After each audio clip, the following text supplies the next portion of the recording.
So you should be on page 7 in your note packet. 2 things that we are talking about today. The first thing that we are going to talk about is the type of conclusion that you can make. So for a hypothesis test, there are 2 types of conclusions. That's the first thing that we're going to talk about. Second thing that we're going to talk about, which you should have read about, is the type of errors that you can make. So type of error, an error would happen when you make an incorrect decision. Okay, so what are the 2 possible conclusions for a significance test? I like to think about it in terms of a jury or a trial. Okay, so if you are on trial, what is the null hypothesis?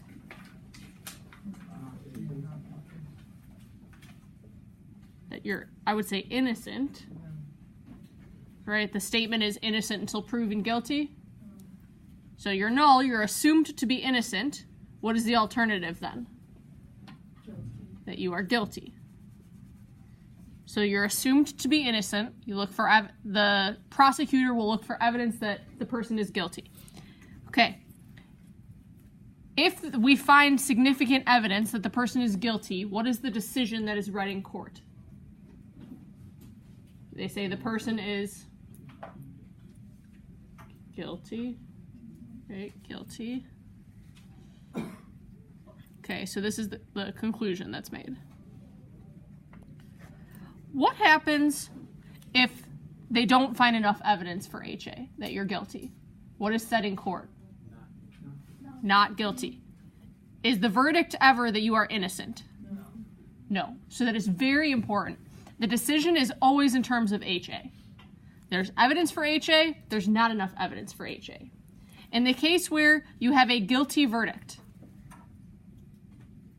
this is where it's called rejecting the null. So you reject the null, you have enough evidence for the alternative. This happens when you have small p-values. So when your p-value is generally less than 0.05. From your reading, do you remember what the decision is when there's not enough evidence for HA? So you reject the null, or what's the other one? Fail to reject.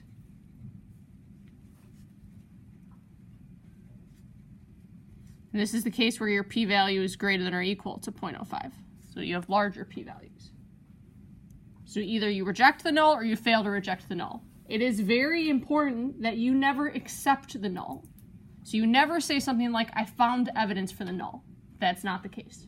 You either find evidence for the alternative or you don't have enough evidence for the alternative. So common mistakes that students make is they don't use context. They accept the null. So this is a big no-no. And they don't link their conclusion to the p-value.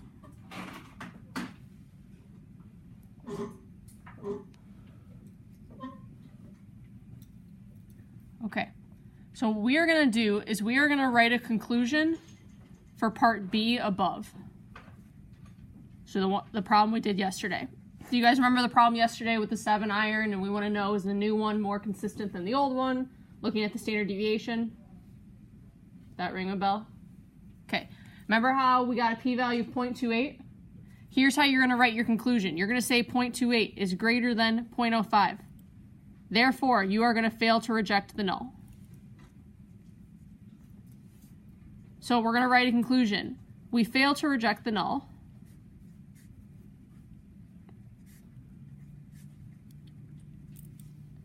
And then you're always going to say what that means in terms of the alternative. So we fail to reject the null as there is insignificant evidence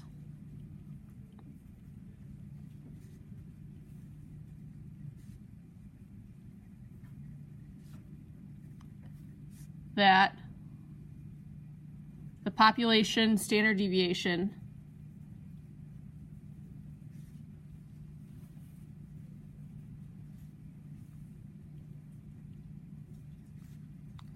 of distances traveled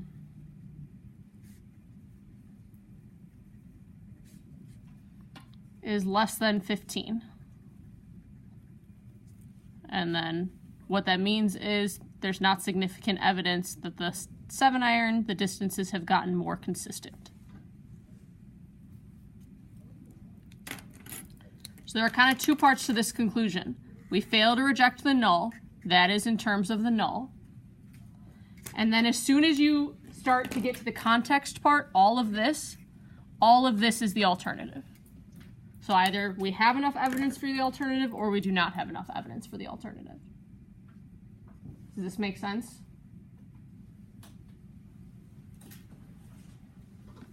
Okay, if you look back at page 6, the page before this, with the CEO example, do you remember the one we started with where we looked at the proportion of corporate CEOs born in June and July? Got a p-value of 0.008. What would the conclusion be then in this case? You reject the null. So what does that mean contextually?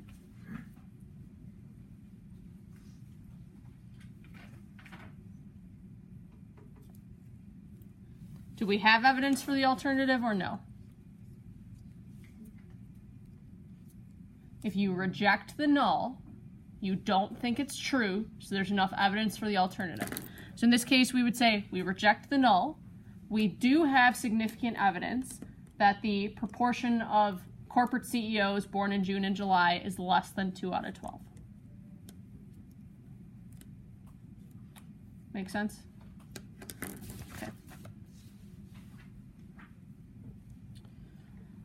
Okay, can we go on?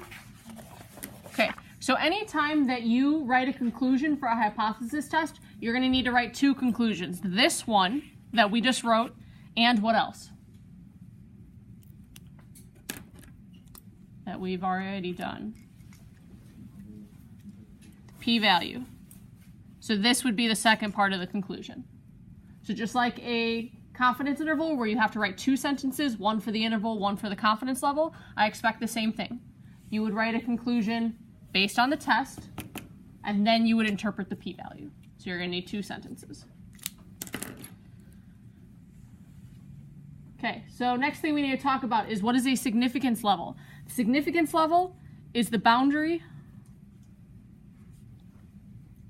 between what we consider small and then what we consider large p-values.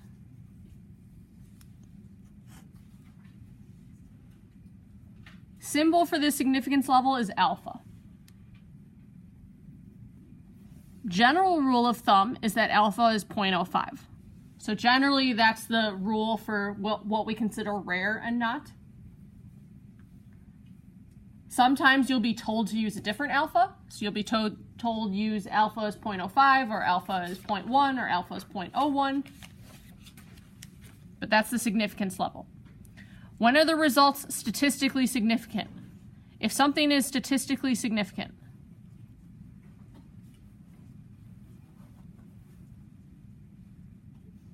it means you found evidence for the alternative.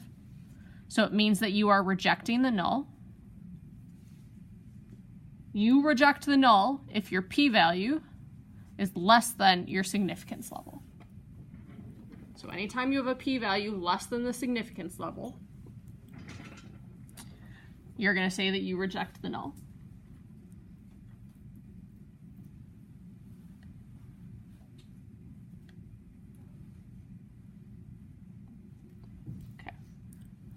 We are going to write 2 different conclusions on the next page. I will do the first one with you. You are going to do the second one.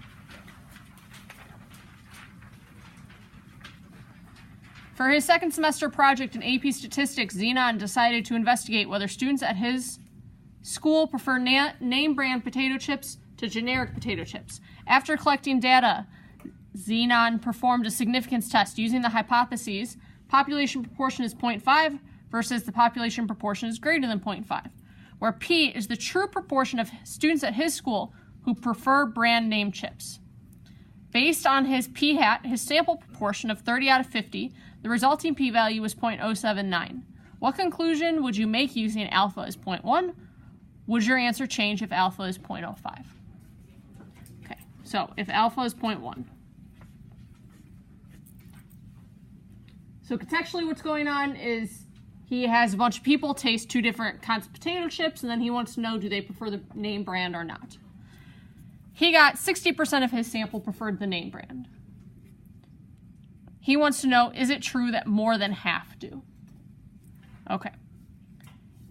If alpha is 0.1 and we get a p-value of 0.079, are we going to reject or fail to reject the null?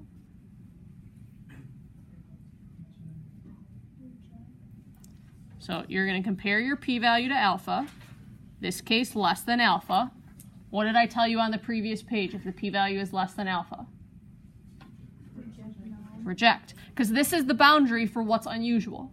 Because we got a smaller p-value, what we got is really unusual, so we reject the null. So in this case, you're going to say, we reject the null.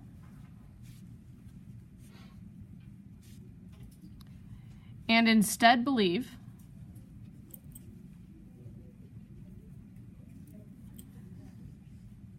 that more than half of students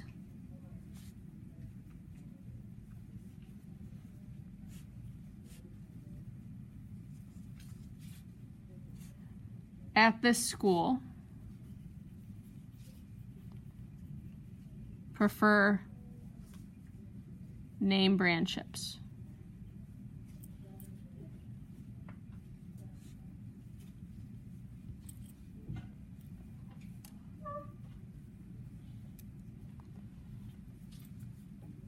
Okay, so we reject the null, everything else is in terms of the alternative. So if we reject the null, it means we have enough evidence to believe the alternative. Okay, does your conclusion change if instead you use an alpha or a significance level of 0.05? Yes. So 0.05 is less than 0.079. Sorry, I don't know why I wrote that weird. In this case, you're going to fail to reject. Based on time, I'm just going to keep talking. Is that okay? Okay, so you're going to say we fail to reject the null.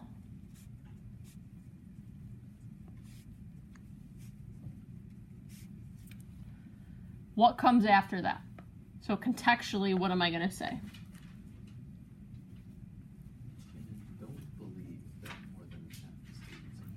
Right. We fail to reject the null as there is insignificant evidence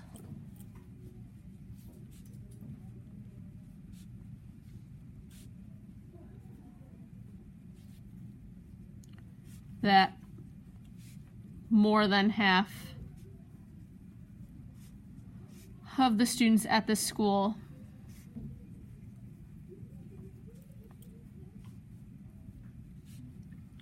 prefer name brand chips.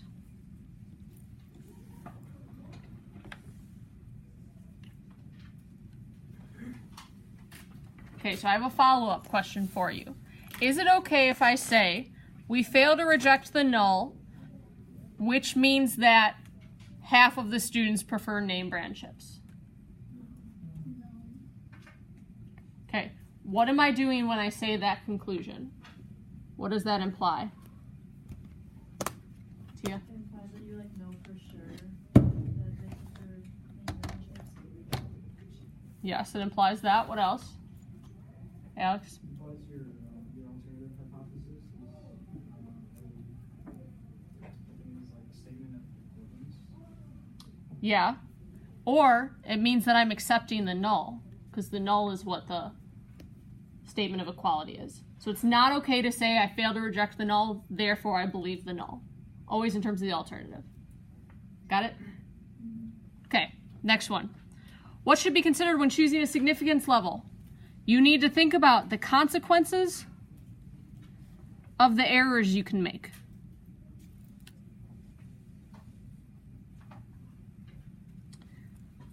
So, back to our trial. What 2 errors could be made if a person's on trial? What's one of the errors that could be made? Assume they're not guilty when they're actually guilty. It has to be in terms of a conclusion, so not assume. Sam? They say they're innocent and not guilty. Say it again. Like you say they're innocent instead of not guilty. Okay, yes. Kind of, I guess. Alex? You have a verdict of not guilty when they are guilty. Yeah.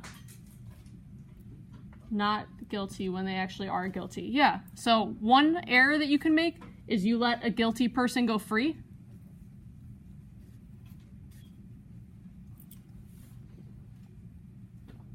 So we decide that the person is not guilty when they're actually guilty.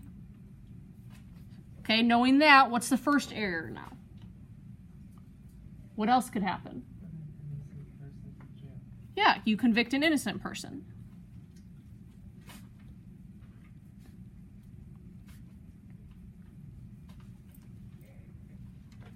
Okay.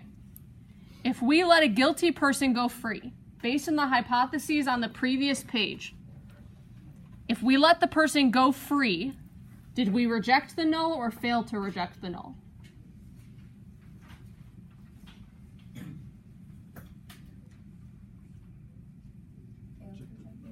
You failed to reject the null, so we didn't find enough evidence that the person was guilty. So this is the error that we made. The null was false, but we failed to reject it.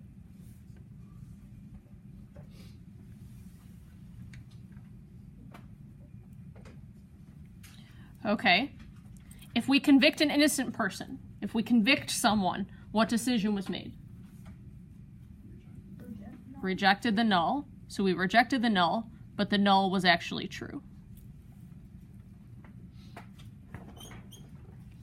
If the null is true, what decision should be made? Like in perfect world, no error being made. Innocent, the person should be innocent. Oh, no, guilty. Right. If the null is true, you should fail to reject the null. If the null is false, you should be rejecting it. So you guys see how these are errors? Okay, those are the two types of errors. The first one is called a type 1 error.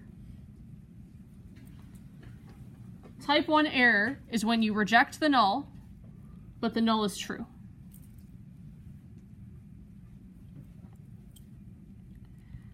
Type 2 error is you fail to reject the null, but the null is false. So again, these should make sense. Here's how I remember the type 2. Type 2, you fail to reject. So you fail to reject the null. If it's an error, that means that the null was false.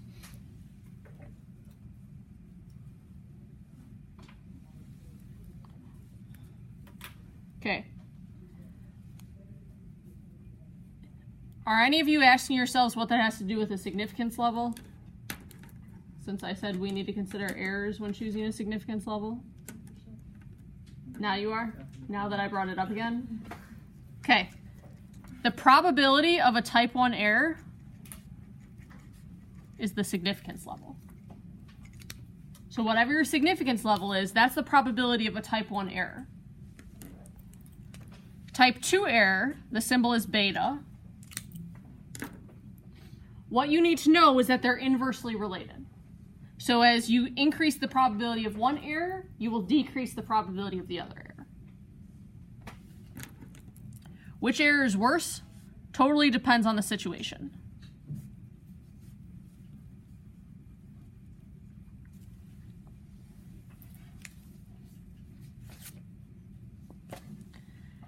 In our errors up above, which one do you think is worse? Convicting an innocent person or letting a guilty person go free?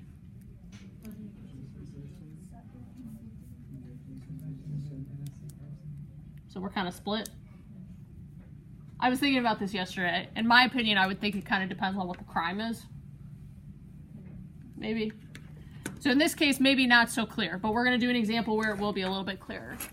Okay, consider a fire alarm. Describe the two types of errors in context.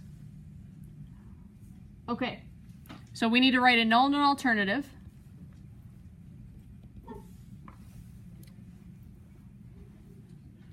Your null, you're assuming that there's no fire going on, right? Like that's how we live our lives. We assume that there's no fire. until we find evidence that there is a fire. Okay. So, a type 1 error. You're rejecting the null, but the null is true. If you reject the null, you find evidence for the alternative. How would we find evidence for the alternative in this case? Fire alarm goes off? Yeah. So you're going to find evidence of a fire, probably by an alarm, but there's actually no fire.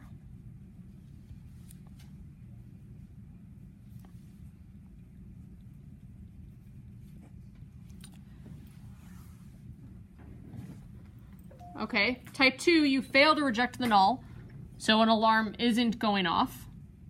So we don't find sufficient evidence.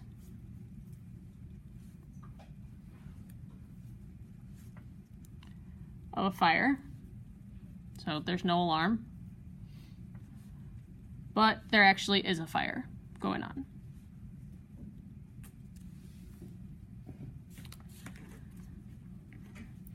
Okay, in this case, is one error worse than the other? Yes. Yes, which one? Type 2. That is situational. So it's not that type 2 is always worse. Sometimes type 2 is worse, sometimes type 1 is worse, sometimes they're both the same. Okay, here's how you could see this question then. You could then be asked, would you prefer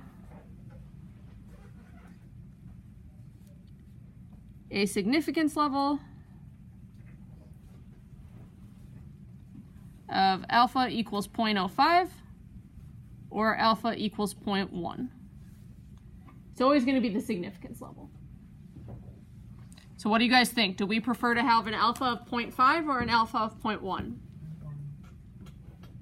Why? Then the type will, or like the probability of getting a type 2 error will go down. Yeah, do you guys remember me saying that they're inversely related? So if we increase the probability of a type 1 error, the probability of a type 2 error is going to go down. Make sense? Yes?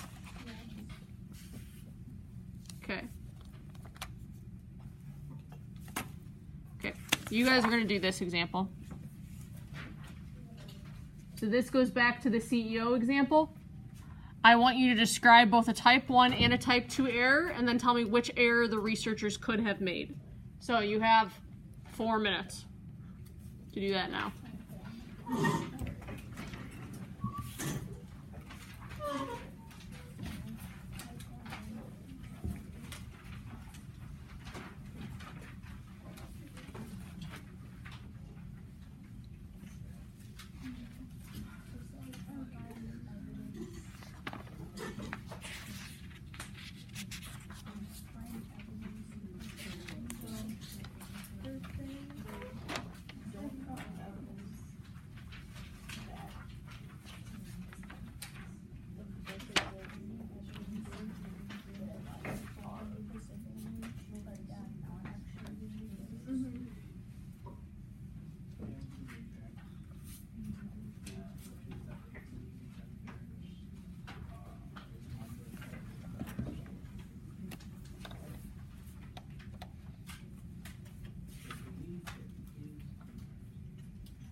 Do we need another minute?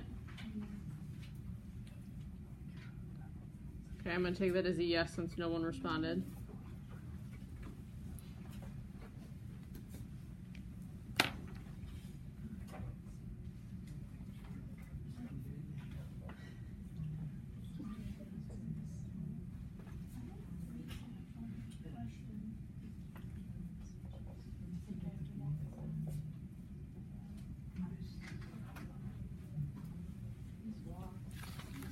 Okay, here's what I got. For a type 1 error, I said that we find evidence that the population proportion of CEOs born in June and July is less than 2 out of 12. So we find evidence that these people are at a disadvantage when this is really not the case.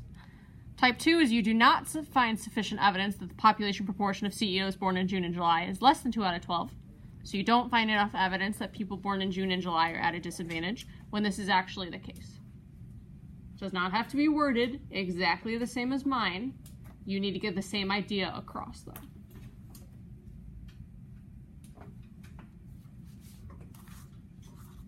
How did that go? Okay, here's normally what students do, is they write their type 1 error, for example, as this part right here. Is that correct? Incorrect?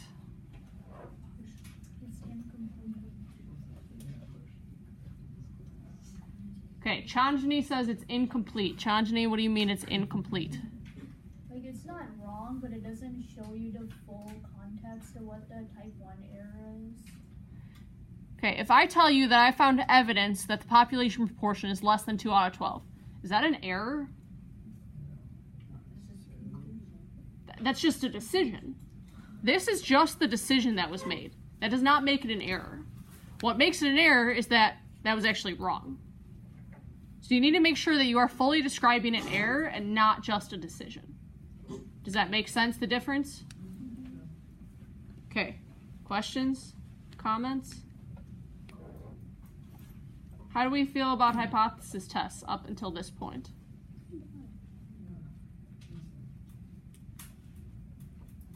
I feel like some of us think they're not that bad, and then some of us have no idea what's going on. Per usual, maybe. This we've already talked about, so we're not going to write anything there. That we've already talked about. We could elaborate, but I don't really feel like it. Sound good?